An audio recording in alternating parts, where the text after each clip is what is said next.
Hey guys, Dan Hitoshi here. I wanted to take a moment to tell you about Extra Life. Extra Life is the Children's Mercy Miracle Network Hospital's fundraising program within the gaming community.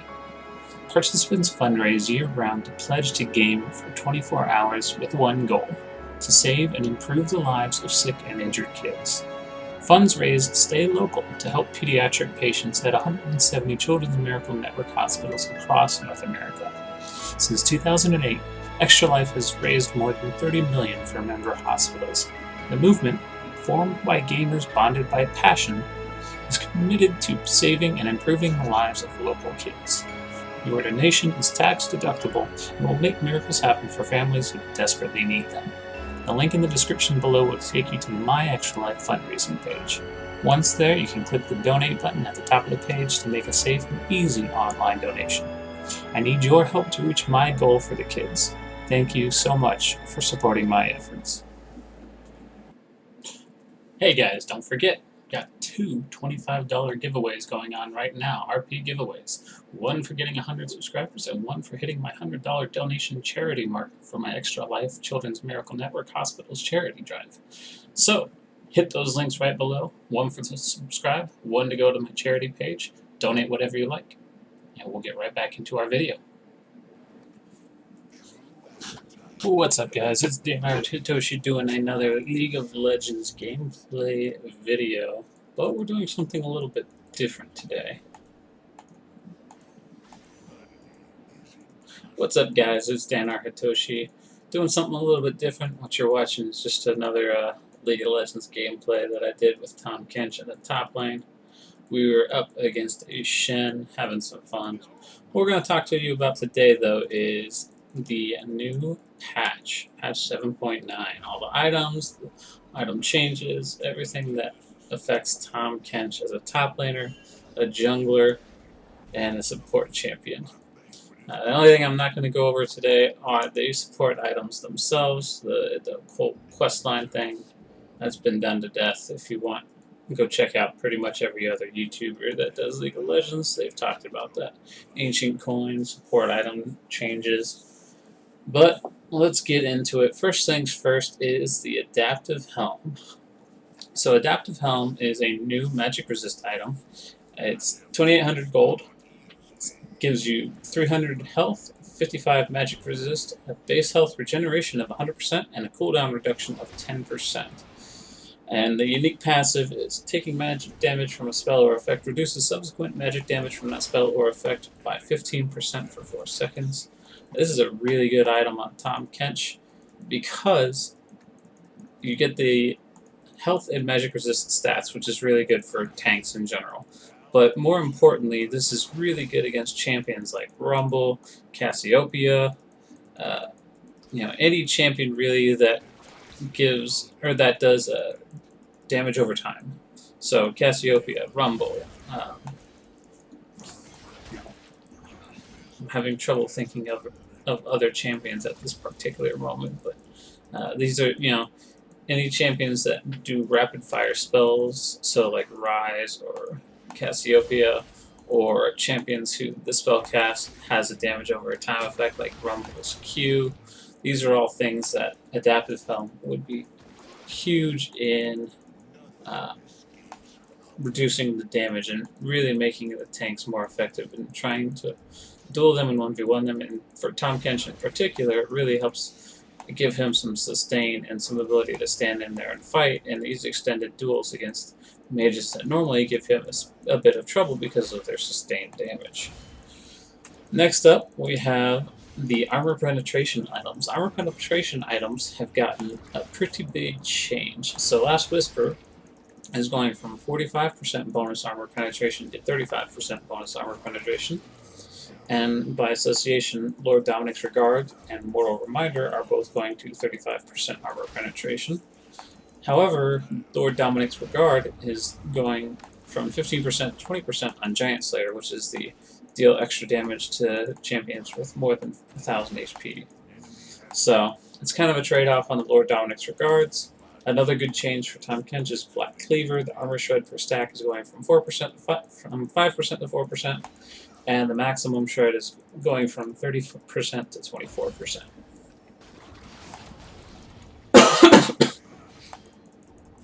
Next up, we have the Sunfire Cape, and by association, Bambi Cinder and Cinder Hulk. So, Sunfire Cape got a pretty big change. The health is down from 500 to 425, the armor is up from 50 to 60, the burn damage has changed from 26 to 43 at levels 1 to 18 to 12 to 29 at levels 1 to 18.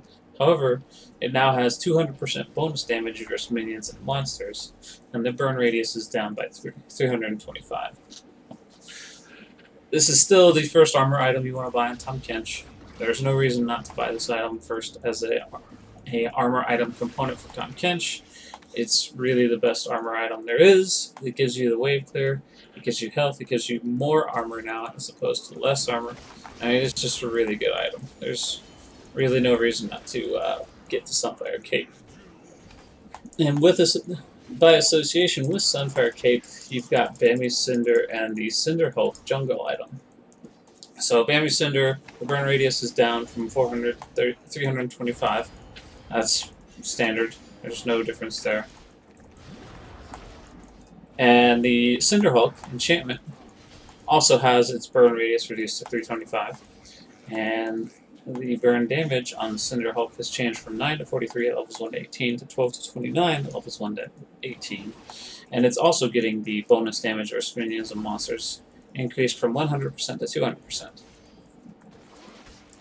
Next up, you have Banshee's Veil. So Banshee's Veil used to be a health and magic resist item, giving you a secondary stat line, similar to Spirit's Visage. Now, Banshee's Veil is more of a mage item. So basically all you really need to know is that you don't need to get Banshee's Veil on Tahm Kench anymore. It was a very situational item in the first place, if they had a very heavily stacked AP team, but now there's no reason to get it. It gives you ability power instead of health. It's no longer the item you need. Next up is Dead Man's Plate and Randuin's Omen. So Dead Man's Plate, same changes as Sunfire Cape. Health went from 500 to 425. Armor went from 50 to 60. And the Dreadnought, you now get 20 momentum stacks per second while moving, as opposed to 12.5 momentum stacks per second. The Crushing Blow slow no longer decays over duration.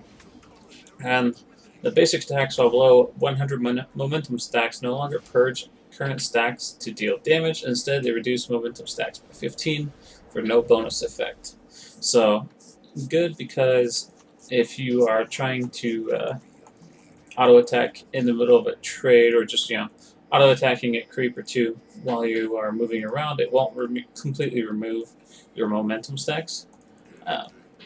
Pretty good item. It's still a situational item if you are going into an armor-heavy comp. I would say it's probably third on the list of items that you'd want to take. Next up is Randuin's Omen. Randuin's Omen got a pretty big change in that it's now built out of Ruby Crystal Warden's Mill and another Ruby Crystal and 1,000 gold. The health is the big change. It's gone from 500 to 350. The other big change is the critical strike damage reduction has gone from 10% to 20%, which is really solid, especially against champions that like to stack crit.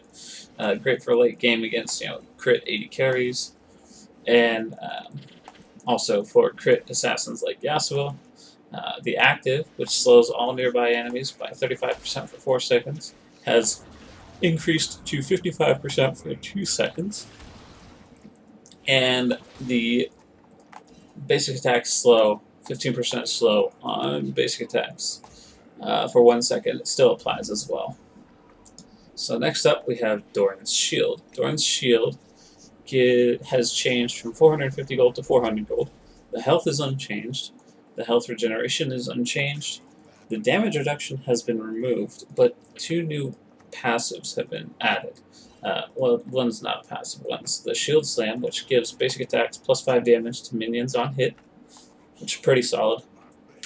But the unique passive is really where it's pretty nice, which is you regain 20 health over 10 seconds after taking damage from an enemy champion. And this is really to help give early laners sustain in lane, but It's not as good as Corrupting Potion Start still, so I don't think there's any reason to get this on Tahm Kench. Next up, you have the new item, Gargoyle Stoneplate, and I'm sure a lot of you have been curious about our Gargoyle Stoneplate. It's 2,500 gold. It builds out of a chain vest and a Negatron cloak. It gives 40 armor, 40 magic resist, and the unique passives are really what makes this item pretty solid. The unique passive Stone Skin is if 3+ enemy champions are nearby, you gain an additional 40 armor and 40 magic resist. And the unique active is for 4 seconds, grow in size and gain bonus health equal to 40% of your maximum health, but you reduce damage dealt by 60%. If Stone Skin is active, the health increase becomes 100% instead. So, pretty solid item, especially for a health stacking champion like Tahm Kench. I see this more as a jungle item for Tahm Kench than I do a top lane item, though, and I'll explain why here in a little bit. Next up, we have Guardian Angel. So Guardian Angel used to be a standard buy for me in mid and late game builds as a build path because it was very stat efficient in giving you both armor and magic resist, as well as the passive of reviving you with 30% of your maximum health. Both were really solid. The change now is that it now builds out of a BF sword and cloth armor in 800 gold as opposed to chain vest Negatron cloak in 880 gold. You get the new changes also are you get 40 attack damage. The armor has been reduced from 60 to 30. You no longer get magic resistance, and the unique passive has changed to be upon taking lethal damage, you restore 50% of base health and 30% of maximum mana after 4 seconds of stasis with the same 300-second cooldown. So basically, this item is worthless on Tahm Kench now. You don't need to build attack damage. It doesn't give you MR in addition to the armor, and it's 50% of your base health, which is garbage. So don't even buy this, guys. It's not worth it. Don't look at it. It is no longer worth getting on Tahm Kench. Alright, next up we have the Rift Herald. The Rift Herald has changed significantly, and this is actually a pretty good thing for Tahm Kench in the top lane. Because oftentimes you'll start bullying your opponent out of lane, and you can look to start soloing out the Rift Herald. So first things first, the encounter has changed. It spawns at 10 minutes, which is the same. Its base attack damage is now 100 to 250 based on level. The attack speed is down to 0.5. The attack range is up to 250. The eye-opening cadence is now every 10 seconds, reduced by 2.5 seconds per champion attack. The blind spot has been as unchanged. You still deal 12% of the Rift Herald's maximum health as damage if you poke her in the eye, basically hit her from behind while the eye is visible. The Rift Herald eye won't open below 15% health. Rift Herald can walk outside of the pit without losing aggro now. The Rift Herald is more lenient towards swapping targets and leashing. The gold reward is now just 25 gold to her killer. And the fight mechanics of the Rift Herald have changed slightly in that at the start of the fight, the Rift Herald will wind up and charge forward, knocking aside the enemies that are in the way, damaging them with double her attack damage. At certain health thresholds, Rift Herald will wind up for an attack that deals triple attack damage in a cone in front of her. Once you have defeated the Rift Herald, the reward you get is the Eye of the Herald. When killed, any member of the team that killed the Rift Herald can pick it up, temporarily replacing their trinket. Channeling Eye of the Herald for 3.5 seconds will crush it to summon the Rift Herald from the void as your team's ally. The Eye of the Herald grants empowered recall while held, and the Eye of the Herald expires after 4 minutes if not used. And finally, what does it do? When summoned, Rift Herald will head to the nearest lane and start killing enemy structures. It's got a lot of health. It's got 425 movement speed, which is pretty solid. Does 80 to 200 attack damage, which is pretty nice as well. Basic attack will do 3% of Herald's current health in addition to its base attack damage. It has a special leap attack when approaching turrets where it will deal 150 plus 25% of her current health to the target turret and to herself. So she does a ton of damage to the turret, but she also does 10 damage to herself at the same time. It's really good for taking towers, guys, you'll see this a little bit because we'll actually take the Rift Herald in this game that I'm playing, and you'll be able to see exactly how much damage it does on this. It has the same blind spot weakness where if you are against the Rift Herald, you can poke it in the back and it'll deal 12% maximum health damage. At certain health thresholds, it still does the double attack damage and come in front of her. Rift Herald can be affected by most forms of crowd control, although it cannot be devoured, so that's something to be mindful of. It is an epic monster, just like blue buff, red buff, Baron, dragons. It cannot be devoured. The eye opening cadence when it is summoned is the eye opens every 3 seconds instead of every 10 while you're fighting it in the pit. And the Rift Herald will disable turret backdoor defenses when no allied minions are nearby. That's pretty dangerous. Next up, we've got Spirit Visage and Spectre's Cowl. So Spirit Visage, just like Sunfire Cape, has had its health reduced to 425 and its resistance increased to 600 or 260, not 600. The bonus healing received has been increased from 25% to 30%, which is really solid. Synergizes as well with Tahm Kench's E. The other thing that has been changed in association with the Spirit Visage is now Spectre's Cowl. The magic resistance is down from 30 to 25 otherwise. Next up is Warmog's Armor, and I believe this will be the last item we talk about, guys. So Warmog's Armor has had a pretty decent change to it, pretty big buff. I think it'll be really solid as a jungle item in association with the Gargoyle Plate. So, what has changed? Well, Warmog's Heart passive activation threshold has been reduced from 3,000 total health to 2,750 total health. The health regeneration is 5% max health per second. The cooldown upon taking damage has been reduced from 8 seconds to 6 seconds, and there's a new passive there's a change to the passive rather, where minion damage only puts Warmog's Heart on a 3-second cooldown instead of a 6-second cooldown. So, why are these items really good? Why do I think Tahm Kench is a much better jungler now with the change to Warmog's Armor and the change to the new item Gargoyle Stoneplate? Well, Tahm Kench wants to build Cinderhulk in the jungle. Cinderhulk, the standard operating procedure, pretty solid item. What you do when you're playing Tahm Kench is in the jungle you build Cinderhulk, Titanic Hydra, Warmogs, because it really helps with your clear speed. The damage you do to jungle camps, you're really not taking a whole lot of damage from innate waves once you pass about level 4 or 5. So it's really good for your clears because it gives you the maximum health, it gives you general tankiness, but more importantly is the health stacking. You get 800 from Warmogs, you get the Cinderhulk health plus the bonus from Cinderhulk applying for both the item itself and the Warmog's Armor bonus health is increased by 15%. Another significant improvement is the regeneration is a lot quicker with Warmogs. And then combine that with Titanic Hydra, you're doing more damage on each hit with the Titanic Hydra. And then you add in the Gargoyle Stoneplate. So when you're landing in the top lane, you want to get your armor stats a little bit quicker. So you want to get your Sunfire Cape, or you want to get your Spirit Visage to be able to have more health and more resistances against your laning opponent. When you're in the jungle, you don't necessarily need to rush that first resistance item like Spirit Visage or Sunfire Cape.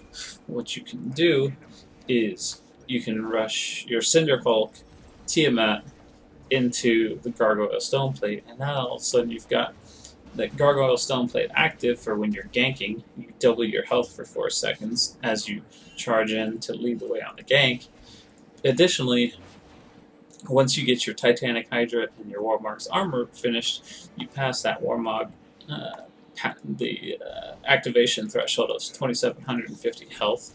So, really solid there. Makes Tahm Kench pretty tanky. You get 130 armor on 130 magic resist when you combine it with, you know, a Ninja Tabby or Mercury's Tread. You actually do slightly more damage at that point, or you actually have slightly. Your tank stats are balanced, so you have a more balanced armor and MR profile.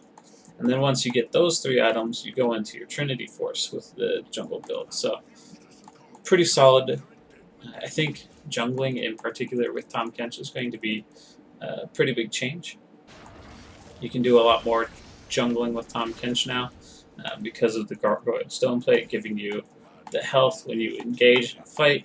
Charging into a fight from the river or from Fog of War, you can pop that active to get yourself 60% more HP as you get in there and you apply your stacks so that you can then become a stun bot or a devour bot to CC up the enemy champions. That extra HP and the extra armor that you get from these ganks will also make you much more survivable as you get in and then get back out. And that's it, guys. Those are all the items. If you have any questions, if you have any comments, leave a like. Hit the subscribe button below. Let me know if you have any questions in the comments. We'll try and get some more gameplay action going on, and we'll talk about a little bit more how the items interact, whether or not the build path has changed for Tahm Kench in a video coming a little bit later.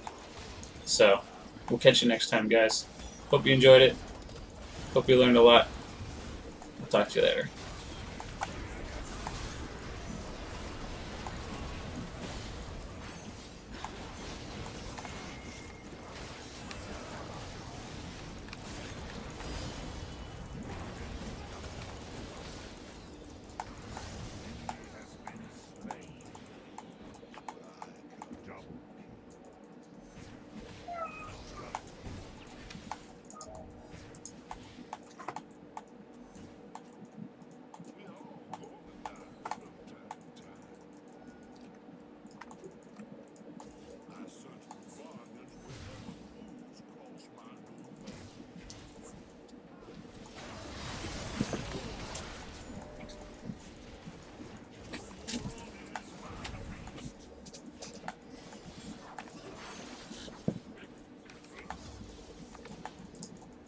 Special treat for those of you that have stuck around, guys. Meet my roommate. This is my buddy. If you've ever read the Dresden Files by Jim Butcher, this guy is named after the cat from those books. His name is Mister. He is a 20-pound ragdoll. As you can see, he's pretty darn big. I'll hold him up here for you so you can see exactly how big this guy is. 20 pounds. This is my buddy. He's usually sitting on a little box here next to me while I'm playing my games. You might hear him in the background on occasion. He has a big, furry belly.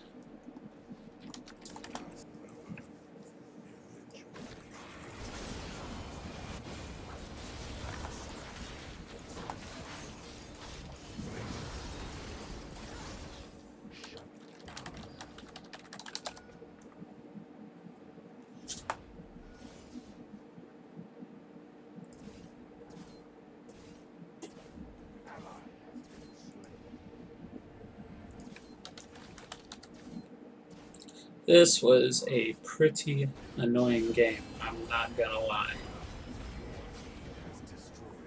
Yasuo fed his ass off.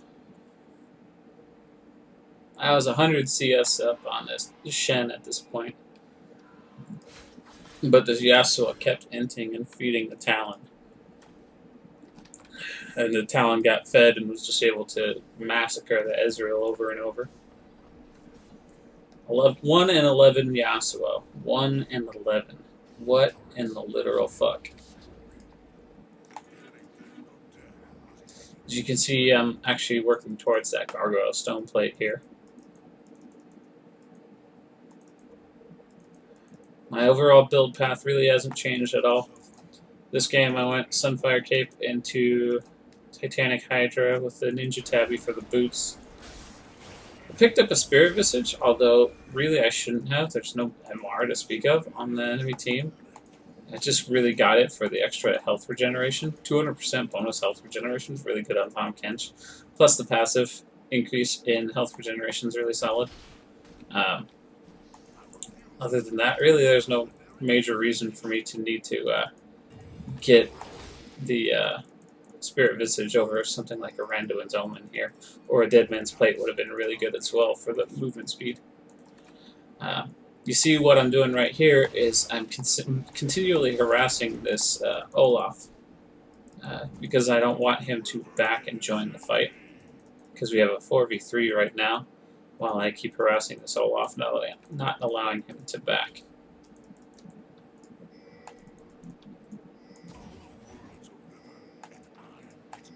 So that's kind of what I was doing there.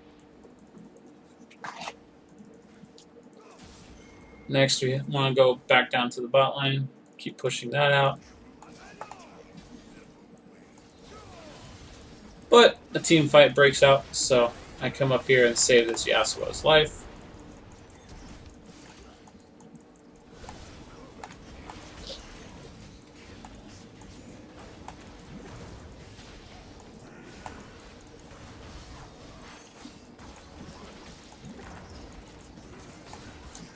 Tanked a bunch of damage to allow the Ezreal to get away, while our Hecarim once again is being a boss and taking towers and just being a nuisance in their base. He takes one of the Nexus towers and he takes another inhibitor tower. Pretty hilarious that the Hecarim is just straight up manhandling that base. I get the chain vest component of Gargoyle here. More armor. I'm at 219, 194 when I'm not around 3 enemy champions.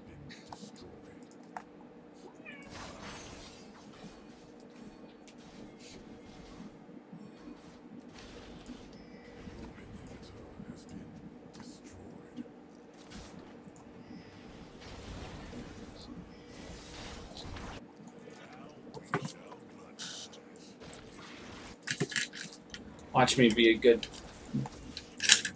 pet owner and trim my cat's claws while we watch the rest of this game too.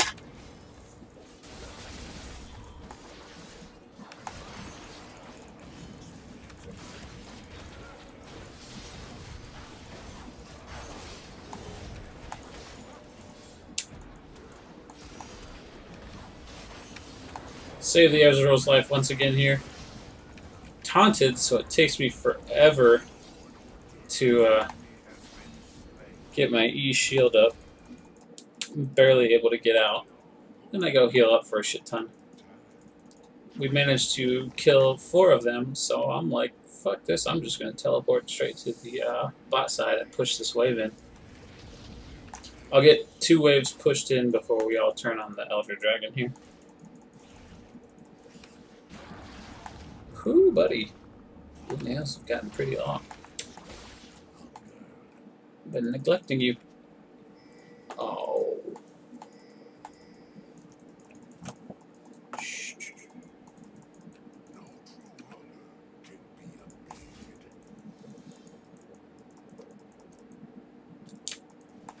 Ooh, my bad, buddy.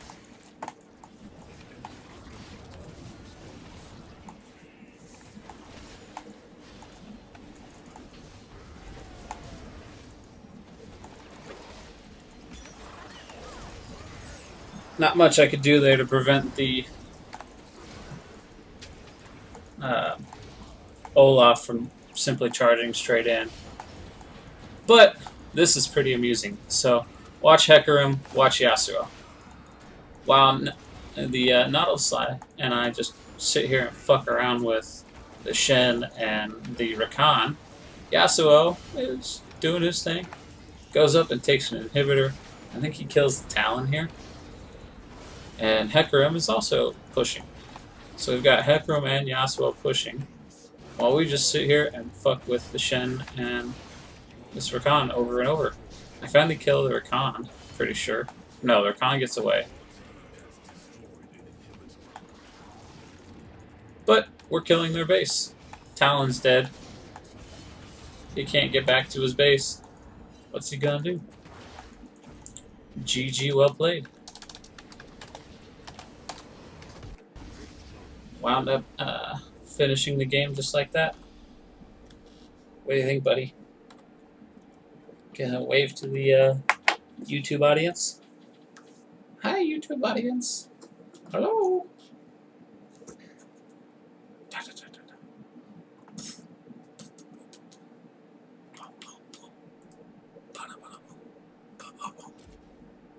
Let's look at how much damage we did. We got 25k damage. More than everybody but Ezreal on our team. Ezreal really put in some work. Ezreal did a lot of damage. 6 kills, 9 assists, 222 creeps, compared to the Shen, 141 creeps. I hope you enjoyed this slightly different video here, guys. If you have any comments, insight, questions for me, leave a like, leave a comment. We'll catch you next time.